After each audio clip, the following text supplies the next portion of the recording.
여러분 가운데 싸움과 다툼이 일어나는 원인이 무엇인지 아십니까? 그것은 바로 여러분 속에 분쟁을 일으키는 이기적인 욕망에서 비롯된 것입니다. 원하는 마음은 있는데 갖지 못하다 보니 다른 사람을 죽이기도 하고 시기하기도 합니다. 하지만 여전히 원하는 바를 얻지 못하니 다투고 있습니다.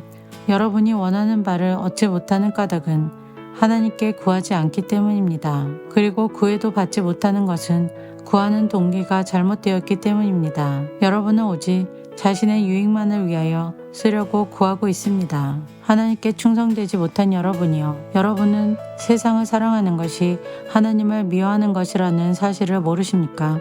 만일 세상과 벗하고 싶은 사람이 있다면 그는 스스로 하나님과 원수가 될 것입니다. 하나님께서 우리 안에 거하게 하신 성령이 우리를 시기하기까지 사랑하신다 라는 성경 말씀이 아무것도 아닌 말처럼 생각됩니까?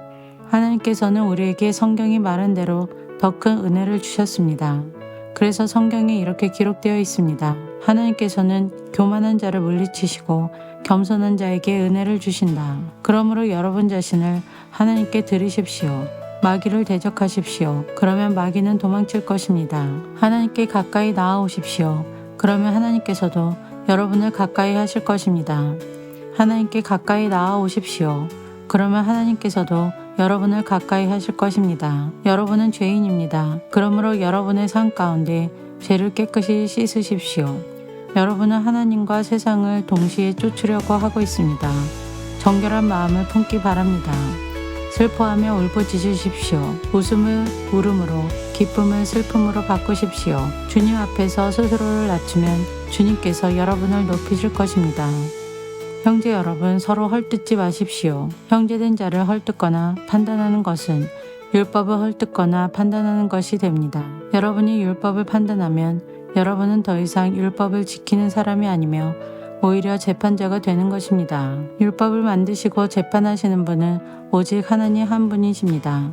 오직 그분만이 구원하실 수도 있으며 멸하실 수도 있습니다. 그러므로 여러분이 이웃에 대하여 판단하는 것은 옳은 일이 아닙니다. 여러분 가운데 오늘이나 내일 어떤 도시에 가서 1년 동안 그곳에 머물며 사업을 벌여 돈을 벌어보자 라고 말하는 사람들이 있습니다. 하지만 여러분은 내일 일을 알지 못하는 자들입니다. 여러분의 생명은 안개와 같아서 잠깐 보이다가 사라지고 말 것입니다.